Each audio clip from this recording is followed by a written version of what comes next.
Simplifying radicals. After watching this video, I will be able to simplify radical expressions by using the product property of square roots.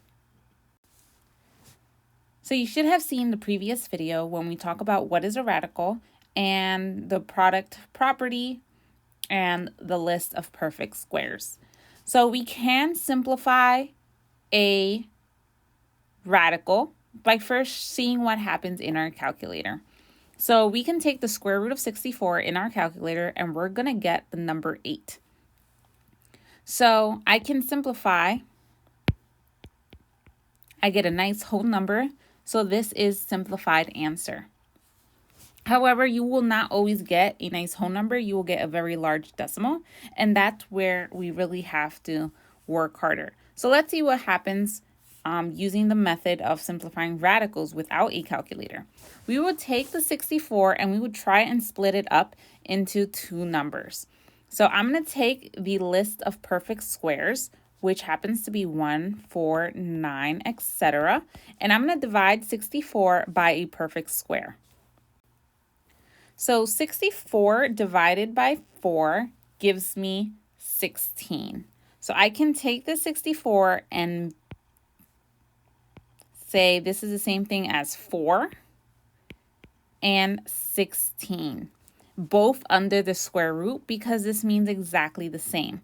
And then I am going to actually simplify. The square root of 4 is 2 and the square root of 16 is 4. So then I would multiply 2 times 4, which gives me 8, and that's what the calculator gave me. So let's see what happened in the previous slide step by step. We want to take a square root and we want to simplify it by turning it into a smaller number. So we need to look for perfect squares, and that list was provided in the previous video: 1, 4, 9, 16, 25, 36, etc. And you want to try and use the largest perfect square possible. So 45, I'm going to try and divide 45 by 9. So what number times 9 gives me 45? Well, that will be the number 5. So I'm going to split up the radical into two different radicals, 5 and 9.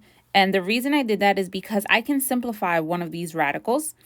I know that the square root of 9, that gives me a nice whole number, is 3. Square root of 5, you cannot find the square root of 5. I know this because this is a prime number.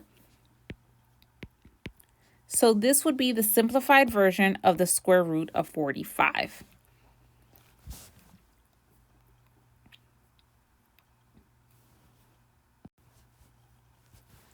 So now you try. Remember to split up your radicand, the 256, by dividing by a perfect square, the highest number possible, and then simplifying each of them individually.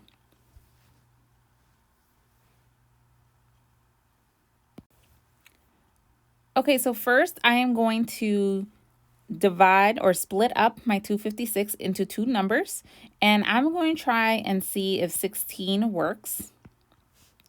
So when you divide 256 by 16, you get 16. So I'm splitting up this 256 into two separate radicals. I get square root of 16 and the square root of 16. So now I'm just going to simplify each of them individually. So I get 8. I lied. I get 4 because the square root of 16 is 4. And again, I get 4. So then what is 4 times 4? It is 16. So my answer is C.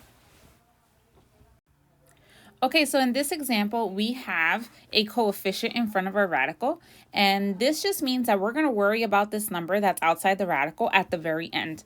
And I'm just going to focus on the square root of 32, just like I did previously. So first, I am going to split up the 32 into two numbers using one of my perfect squares. So 32 divided by 4 works. So I can split up this 32 into 4 and 8. And then I'm going to see if I can split up the 8 further. So you always want to double check, can you keep on splitting up numbers? So can I split up 8 more? Yes, because I can say it's 4 and 2. And I'm just going to bring this one down. So now I'm also going to rewrite this 2 that I had as a coefficient because I might forget about it once I'm done actually simplifying. And then everything that's written together, this all means to multiply. So now I'm just going to simplify all of the radicals. The square root of 4 is 2. The square root of 4 is 2. The square root of 2 that's a prime number, so it stays as a radical. 2. And then I'm going to multiply all the other numbers. So 2 times 2 times 2. Well, that gives me 8. And then bring down the square root of 2. So if you were to plug in 8 square root of 2 into your calculator, it would give you the same exact number as 2 square root of 32. And that's how you can verify we kind of simplified correctly or not. Now you try. Simplify the square root of 108 and select a response below.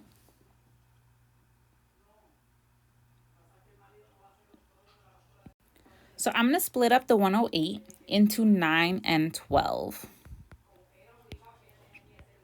And then I'm going to see if I can split up 12 even more, which I can because I know that I can have 4 and 3, bring down that 9.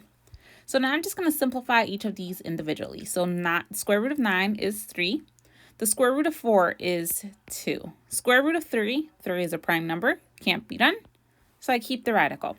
3 times 2, well, that's 6. So square root of 3, answer is C.